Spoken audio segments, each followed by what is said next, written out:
ഞാൻ പ്യാരാ പ്യാരാ എന്ന് പറയുമ്പോൾ ജനം പോരാ പോരാ എന്ന് കരയുന്നു. ദേശസ്നേഹമില്ലാത്തത് കൊണ്ടല്ലേ? രാജ്യദ്രോഹികൾ കൂടും കുടുംബവും വരെ ഉപേക്ഷിച്ച് രാജ്യം എങ്ങനെ വീണ്ടും നന്നാക്കാമെന്നറിയാൻ ഞാൻ ലോകം ചുറ്റുന്നു. എന്നിട്ടും നന്ദിയില്ലാത്ത വർഗം. പ്രധാനമന്ത്രിയുടെ പ്രസിദ്ധമായ മേരെ പ്യാരെ ദേശവാസിയോ എന്ന പ്രയോഗത്തെ മലയാളീകരിച്ച് നടത്തിയ രാഷ്ട്രീയ പരിഹാസം. ഇതാണ് ഹൈക്കോടതിയിൽ ജീവനക്കാർ അവതരിപ്പിച്ച ഹസ്സനാടകത്തെ വിവാദ കേന്ദ്രമാക്കിയത്. പ്രധാനമന്ത്രിയെ പിന്തുണയ്ക്കുന്നവർക്ക് നേരെ ചാണകം എന്ന പ്രയോഗം നടത്തിയെന്നും പരാതിയുണ്ട്. പറയട്ടെ, എൻ്റെ മനസ്സിലുള്ള കാര്യം ഞാൻ പറയട്ടെ, നിങ്ങളത് കേട്ടാ മാത്രം മതി.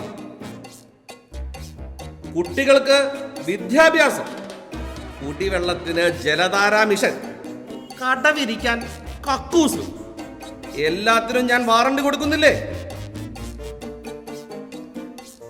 വാറണ്ടി മാത്രമേ ഉള്ളൂ, വാറണ്ടാ കിട്ടുന്നത്.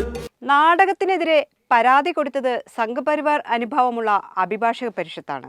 നരേന്ദ്രമോദിയെയും കേന്ദ്ര സർക്കാരിന്റെ ജൽജീവൻ മിഷനെയും ആസാദി കാ അമൃത് മഹോത്സവത്തെയും പരിഹസിക്കുന്ന പരാമർശങ്ങൾ ചൂണ്ടിക്കാട്ടിയാണ് പരാതി. കേരള ഹൈക്കോടതിയുടെ ചരിത്രത്തിലെ ഏറ്റവും ദൗർഭാഗ്യകരമായ സംഭവമെന്നാണ് പരിഷത്തിന്റെ ആരോപണം. നാടകത്തെക്കുറിച്ച് കേന്ദ്ര ഇന്റലിജൻസ് ബ്യൂറോ അന്വേഷണവും ആരംഭിച്ചു. റിപ്പബ്ലിക് ദിനത്തിൽ ജഡ്ജിമാരുടെ സാന്നിധ്യത്തിൽ അവതരിപ്പിച്ച നാടകത്തെക്കുറിച്ചുള്ള പരാതിയെ ഹൈക്കോടതിയും ഗൗരവത്തോടെ എടുത്തു.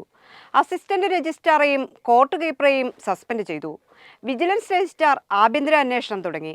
അഡ്മിനിസ്ട്രേറ്റീവ് രജിസ്ട്രാറോട് ചീഫ് ജസ്റ്റിസ് റിപ്പോർട്ട് ആവശ്യപ്പെട്ടു. എന്നാൽ ഇതിന് മറുവശമുണ്ട്. രാഷ്ട്രീയ നേതാക്കൾ വിമർശനത്തിന് അതീതരാണോ? നാടകം പോലുള്ള സർഗാത്മക സൃഷ്ടികളിൽ നടത്തുന്ന സാമൂഹിക വിമർശനത്തിന് വിലക്കുണ്ടോ? ജീവനക്കാരുടെ പെരുമാറ്റച്ചട്ടം ഇക്കാര്യത്തിൽ ബാധകമാകുമോ? ഇതൊക്കെയാണ് നാടകത്തെ അനുകൂലിക്കുന്നവർ ചോദിക്കുന്നത്. രക്ഷപ്പെട്ടു. ഔഷധ ഗുണമുള്ളതാണെന്ന് പറഞ്ഞാൽ മതി, ചാണകം തിന്നും ഈ തിരുമണ്ടന്മാർ. ഇതിനൊപ്പം ഓർക്കേണ്ട ഒരു കാര്യമുണ്ട്.